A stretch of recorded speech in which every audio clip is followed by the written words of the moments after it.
ఓం నమః శివాయ. ఓం నమో నారాయణాయ. కర్మ నివారణ నరదృష్టి నివారణ కాళభైరవాయ నమో నమః.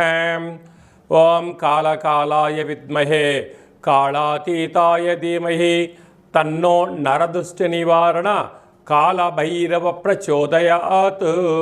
హరి ఓం. మా ఛానల్కి స్వాగతం. చూస్తున్న వీక్షకులకు ప్రేక్షకులకు ప్రియ కాళభైరవ భగవద్బంధులకి స్వాగతం పలుకుతూ మమ్మల్ని ఎంతగానో ఆదరిస్తూ ఉండబడినటువంటి ప్రియ సోదర సోదరీమణులకు సనాతన ధర్మ సంరక్షకులకు జ్యోతిష్య అభిమానులకు స్వాగతం పలుకుతూ ఆషాఢమాసంలో అనగా 1/7/2025 నుండి 15/7/2025 వరకు పుట్టినటువంటి వారందరికీ కూడా ముందస్తుగా జన్మదిన శుభాకాంక్షలు. గతంలో వివాహం చేసుకున్న వారికి వివాహ వార్షికోత్సవ శుభాకాంక్షలు. ద్వాదశ రాశుల్లో గ్రహ గమనాన్ని ఒకసారి వీక్షింపచేద్దాం. వృషభ రాశిలో శుక్రుడు నక్షత్రకారకుడు. మిథున రాశిలో రవి గురు సంచార స్థితి. కర్కాటక రాశిలో బుధ సంచార స్థితి. సింహరాశిలో కుజుడు మరియు కేతు సంచార స్థితి. కుంభరాశిలో రాహు సంచార స్థితి. మీనరాశిలో శని సంచార స్థితితో ద్వాదశ రాశుల్లో గ్రహ గమనాలు ఈ విధంగా ఉన్నాయి. ఆషాఢమాసం మనం అనగానే తెలంగాణ యావత్ ప్రపంచమంతను కూడా అమ్మవారిని స్మరించడం, ధ్యానించడం, బోనం కార్యక్రమాలు చేస్తూ ఉంటాం. అమ్మవారి యొక్క కృపకటాక్ష వీక్షలు అందరిపైన చల్లగా ఉండాలని కోరుకుంటూ అన్ని ప్రాంతాలలో నివసించేటువంటి ఈ భూమండలం మీద నివసించేటువంటి అన్ని జీవరాశుల వారందరికీ కూడా, మనుషులకు, పక్షులకు, సకల ప్రాణులకందరికీ కూడా అమ్మవారి యొక్క కృపకటాక్ష వీక్షణ కలిగి ఉండాలని కోరుకుంటూ ఆశీర్వచనం. సింహరాశి వారు గ్రామ దేవతల యొక్క ఆశీస్సులు, కులదేవతల యొక్క ఆశీస్సులు, ఆషాఢమాసంలో అమ్మవారి యొక్క ఆశీస్సులు ఎలా పొందాలో ఈ వీడియోలో సవివరంగా సంపూర్ణంగా తెలుసుకుందాం. సింహరాశిలో ఏ నక్షత్రాలు వస్తానగా మఖా నక్షత్రంలోని 4 పాదాలు, పుబ్బా నక్షత్రంలో 4 పాదాలు, ఉత్తరా నక్షత్రంలో 1 పాదం కలిపితే సింహరాశి. రాశాధిపతి రవి భగవానుడు. వీరికి రాశిలోనే కుజ భగవానుడు మరియు కేతు సంచార స్థితి ఉండడం వలన, కుజదోష ప్రభావం కరడం వలన వీలైనంత వరకు మౌనం, ధ్యానం, ఏకాగ్రత, సత్ప్రవర్తన, ఆవేశానికి దూరంగా ఉండగలగాలి. ఆలోచనకు చాలా దగ్గరగా ఉండగలగాలి. సకాలంలో తిండి, సకాలంలో నిద్ర, తగు వ్యాయామం, వాతావరణానికి అనుకూలంగా ఆహార పదార్థాలను స్వీకరించగలిగినట్లయితే అనారోగ్యాల బారిన పడకుండా ఉండే అవకాశాలు చాలా అధికంగా ఉంటాయి. అదే కాకుండా సప్తమంలో రాహు ఉండడం వలన వృత్తులలో, ఉద్యోగాల్లో, వ్యాపారాల్లో అనేక మంది శత్రువులు ఉన్నారు. ప్రధానంగా ప్రేమికులు చాలా జాగ్రత్తగా ఉండాలి. భార్యాభర్తలు మధ్య అనేక మంది మీకు చిచ్చు పెట్టే పరిస్థితి అధికంగా ఉంటుంది. అష్టమంలో శని భగవానుడు సంచారం చేయడం వలన మీ జన్మ నక్షత్రం రోజున అష్టమి పూర్ణిమ తిథియందున దూరావాయు జల ప్రయాణాలు పెట్టుకోకపోవడం, వీలైనంత వరకు మౌనంగా ఉండడం, ఆధ్యాత్మిక చింతనగా కలిగి ఉండడం అవసరం. లేకపోతే పోలీస్ స్టేషన్లు, కోర్టు మెట్లు, అనేక సమస్యలతో మీరు సతమతమయ్యే పరిస్థితి చాలా అధికంగా ఉంటుందని చెప్పి కూడా గమనించగలగాలి. అలాగే రాజ్యస్థానంలో శుక్ర భగవాను ఉండడం వలన మీరు ప్రభుత్వ ఉద్యోగం కానీ, ప్రైవేట్ రంగంలో కానీ, స్వయం వృత్తులు, సేవా రంగాల్లో ఉండబడిన వారికి ప్రమోషన్స్ రావడము యోగదాయకం. అదే లాభస్థానంలో రవి గురు సంచార స్థితి ఉండడం వలన నూతన పెట్టుబడులు, వ్యాపారాలు, ఆకర్షణ, క్రయ విక్రయాలు యోగదాయకం అని చెప్పి కూడా గమనించాలి. అలాగే వ్యయంలో బుధ భగవానుడు ఉండడం వలన ఏదైనా ఒక పని చేసేటప్పుడు ఆలోచన చాలా అవసరం.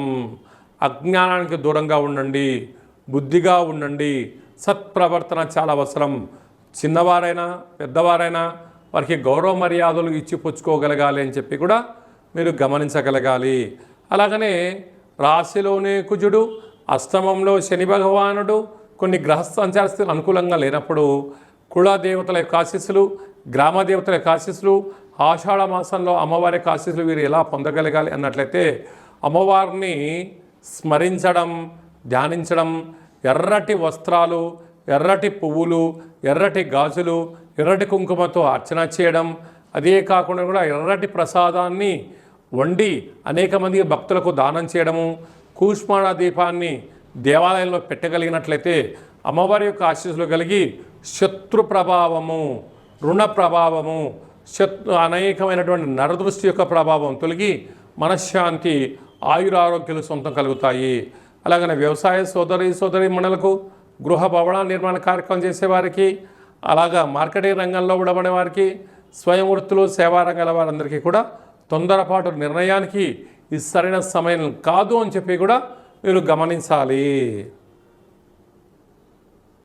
మనకు ఆషాఢ మాసంలో శుక్లపక్షంలో విశేషమైనటువంటి రోజులు అమ్మవారిని స్మరించడం కోసం, ధ్యానించడం కోసము ముఖ్యమైన తిథుల గురించి క్లుప్తంగా, సవివరంగా, సంపూర్ణంగా తెలుసుకుందాం. 3వ తారీఖు 7వ నెల 2025 ఆషాఢ మాస శుక్లపక్ష అష్టమి గురువారము, హస్త నక్షత్రము, చిత్త నక్షత్రము. మరియు 10వ తారీఖున ఆషాఢ మాస పూర్ణిమ కనుక అమ్మవారిని స్మరించడం, బోనం పూజా కార్యక్రమంలో పాల్గొనడం, అమ్మవారిని స్మరించడం, ధ్యానించడం, దర్శించడం వల్ల సకల శుభాలు కలుగుతాయని చెప్పి కూడా గమనించగలగాలి. అలాగనే మనము వీలైనంత వరకు ఈ యొక్క ఆషాఢ మాసం యొక్క ఆశీస్సులు పొందగలగాలి అన్నట్లయితే వీలైనంత వరకు కాళికామాతను, కాళభైరవ స్వామిని స్మరణ, ధ్యానము యోగదాయకం అని చెప్పి కూడా గమనించగలగాలి. ఇంకనూ మనం విజయం సాధించగలగాలి అన్నట్లయితే ఈ యొక్క పాత్ర కంచు పాత్ర అంటారు. కంచు మోగినట్టు కనకంబు మోగదు గదరాసుమతి అని చెప్తూ ఉంటారు. ఈ యొక్క పాత్ర ఇంట్లో పెట్టుకొని ఇలా ఒక్కసారి శబ్దం చేస్తే ఓంకార శబ్దం రావడం జరుగుతుంది.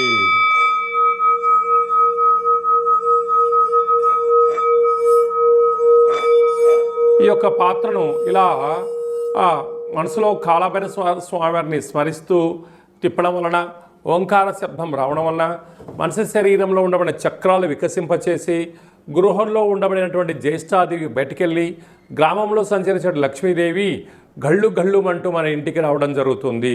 కనుక కాళభైరవ స్వామి యొక్క అక్షయ పాత్రను ఇంట్లో ఉంచుకుందాం. అష్ట కష్టాలకు స్వస్తి పలుకుదాం, అష్టైశ్వర్యాలకు స్వాగతం పలుకుదాం అని చెప్పి గమనించాలి. ఈ అక్షయ పాత్ర మీకు కాళభైరవ స్వామి యొక్క పూజ 27 రకాల వస్తువులతో దిష్టి తీయించి మీకు పంపించడం జరుగుతుంది.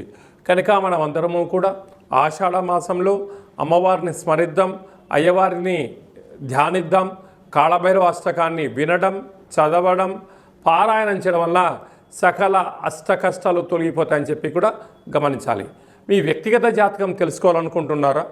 మీ యొక్క పేరు, పుట్టినటువంటి తేదీ, నెల, సంవత్సరం, సమయం వ్రాసి మీరు పంపించినట్లయితే 100 సంవత్సరాల జాతకాన్ని సవివరంగా, సంపూర్ణంగా వ్రాసి పంపించి మీరు పుట్టినప్పుడు గ్రహ గమనాలు ఎలా ఉన్నాయి, ప్రస్తుతం ఎలా ఉంటున్నాయి, రాబోయే కాలం ఎలా ఉండబోతున్నాయో సవివరంగా, సంపూర్ణంగా తెలియజేయడం జరుగుతుందని చెప్పి కూడా గమనించాలి. చాలామందికి పుట్టినటువంటి కాల సమయంలో డేటా ఆఫ్ బర్త్లు లేనటువంటి కారణం వలన పేరు యొక్క మొదటి అక్షరాన్ని అనుసరిస్తూ ఆ రాశిని తెలుసుకునే ప్రయత్నం చేస్తూ రాశి యొక్క స్థితిని తెలియచేస్తూ గవళ ద్వారా అనగా రమణ శాస్త్రం ద్వారా కాళభైరవ ఉపాసన చేత భూత, భవిష్యత్, వర్తమానాన్ని తెలియజేయడం జరుగుతుందని చెప్పి గమనించాలి. కనుక జాతకాన్ని తెలుసుకుందాం. జీవితంలో జరగబోయేటువంటి సకల శుభాలను, ఐశ్వర్యాలను తెలుసుకుందాం. అష్ట కష్టాలకు స్వస్తి పలుకుదాం, అష్టైశ్వర్యాలకు స్వాగతం పలుకుదామన్న ఉద్దేశం చేత ఈ కింది నెంబర్ను సంప్రదించి అపాయింట్మెంట్ తీసుకొని సంప్రదించగలరు. అలాగనే విద్యార్థులు ఎలాంటి సూచనలు పాటించడం వల్ల వారి చదువులలో ఉత్తీర్ణత, అదే మీ యొక్క చిన్నపిల్లలకు ఎలాంటి పేర్లు పెట్టడం వల్ల వారికి ఉజ్వల భవిష్యత్తుతో ఉంటుందో కూడా తెలుసుకుందాం. అలాగా నూతనంగా వివాహమైన దంపతులు తరచుగా గొడవ పడడం కానీ, అనేక రకాల ఇబ్బందులు పడడం కానీ, పోలీస్ స్టేషన్లు గొడవలు పడేటువంటి వారందరూ కూడా మీ యొక్క జాతకంలో స్వల్పమైన మార్పులు, పేరులో స్వల్పమైన మార్పులు చేసుకోవడం వలన ఆ దంపతులు అన్యోన్యంగా ఉంటారని చెప్పి కూడా గమనించాలి. కనుక మనమందరము కూడా జీవితంలో ఉండబడినటువంటి అష్ట కష్టాలను అధిగమించి అష్టైశ్వర్యాలకు స్వాగతం పలకాలని కోరుకుంటూ ఆశీర్వచనం. ఓం శతమానం భవతి శతాయు పురుష సతేంద్రియ ఆయుష్యేవేంద్రియే ప్రతిష్టతి. ధనం ధాన్యం బహుపుత్రలాభం శత సంవత్సరం దీర్ఘమాయు. సర్వే జనా సుఖినో భవంతు. లోకా సమస్తా సుఖినో భవంతు. సర్వం శివార్పణమస్తు. సర్వం కాళభైరవ దేవతార్పణమస్తు. హరి ఓం.